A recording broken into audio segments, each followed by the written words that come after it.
dipersembahkan oleh Halo pemirsa, apa kabar Anda dimanapun berada, dari Sabang sampai Merauke, dari Miangas sampai Pulau Rote. Senang sekali rasanya kami berdua bisa kembali menyapa Anda, tentunya dalam program kesayangan Anda, Doncast. Saya Doni The Kaiser. Saya Don Bosco Selamat. Bang Don, kita lanjutkan diskusi kita dengan tamu istimewa kita, yaitu Menteri Pendidikan Dasar dan Menengah, Bapak Abdul Mukti.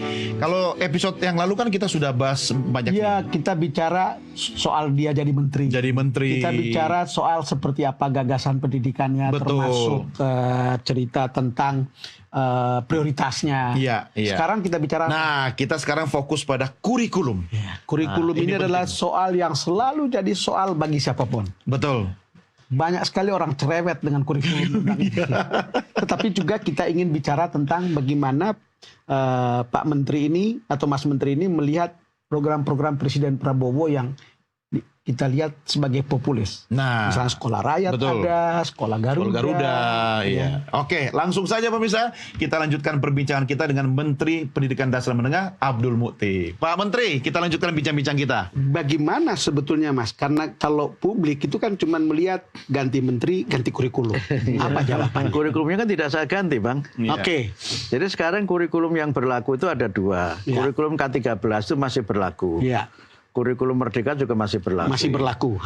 Data yang kami peroleh itu 53% sekolah kita itu masih pakai K13. Oh. Kemudian yang 47%-nya itu sudah pakai kurikulum Merdeka. Nah, kurikulum ini nggak saya rubah.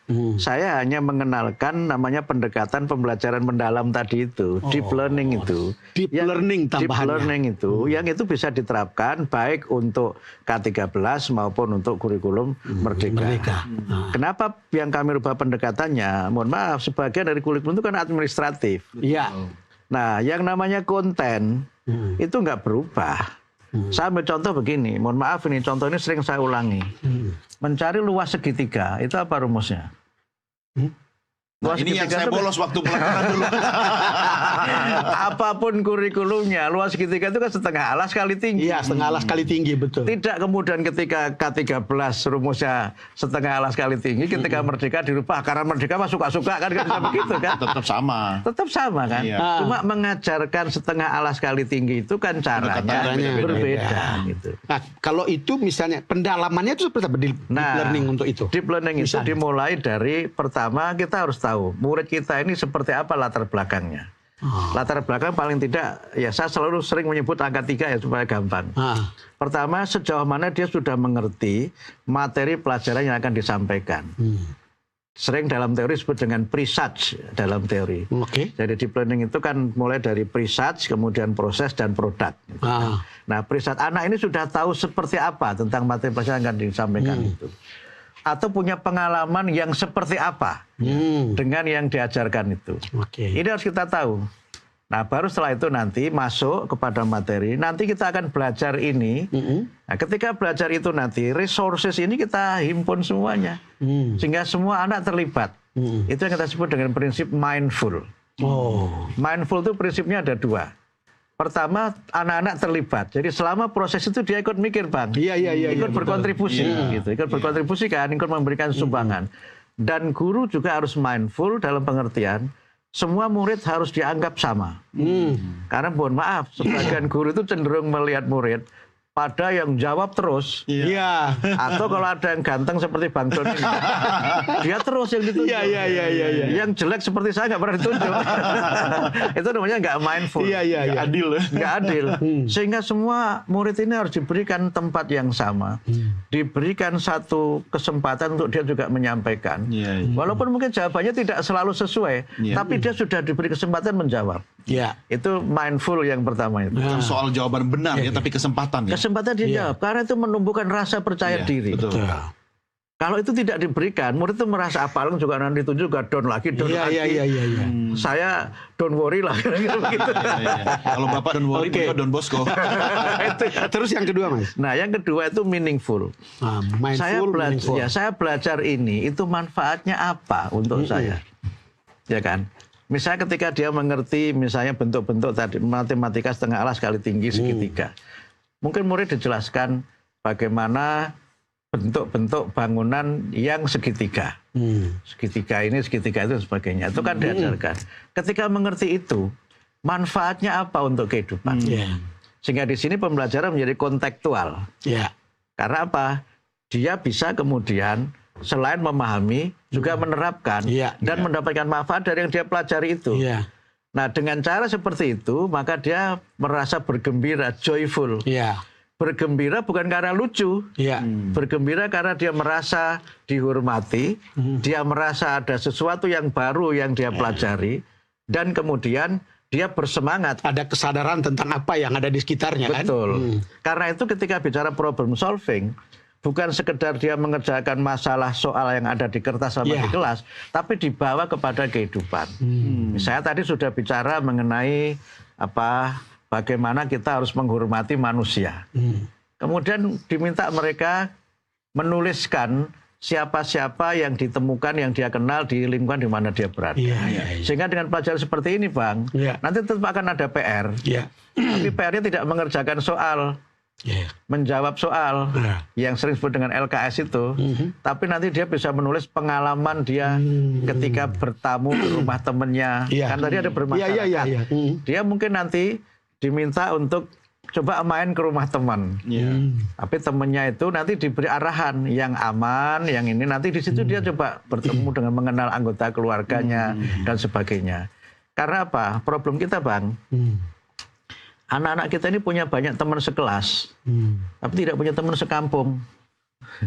Banyak teman sekelas tapi tidak punya teman sekampung.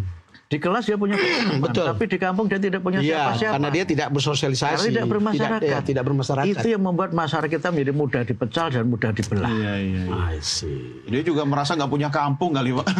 Ya, kampung tidak perhatiin kan lingkungan terdekat di mana dia berada. Di rumah dia kan. Sekarang ada mindful, ada meaningful, terus apa lagi? Joyful. Joyful. Nah, menggembirakan.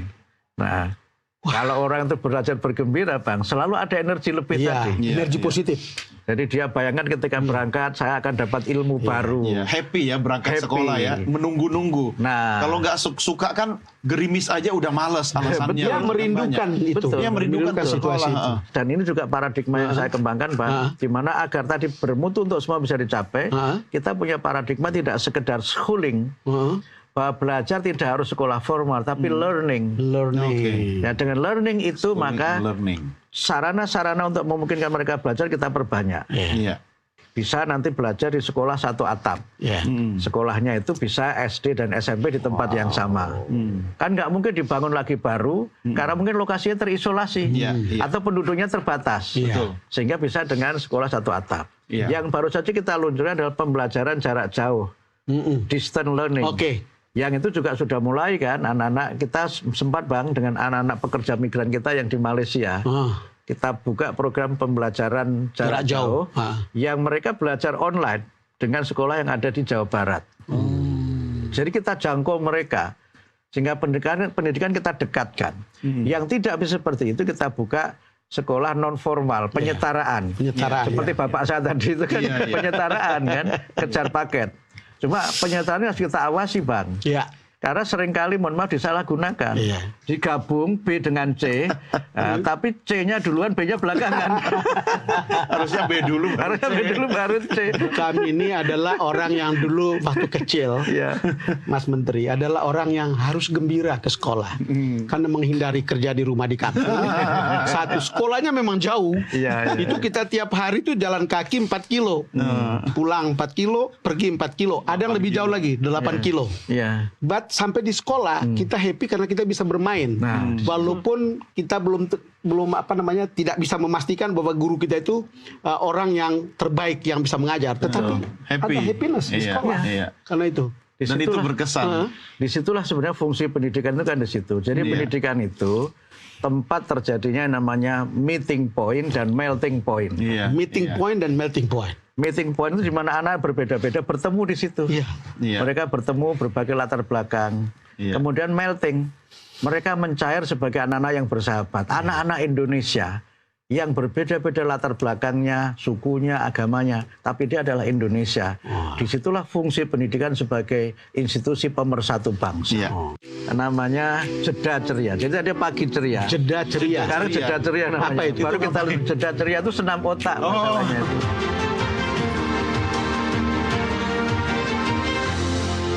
Dipersembahkan oleh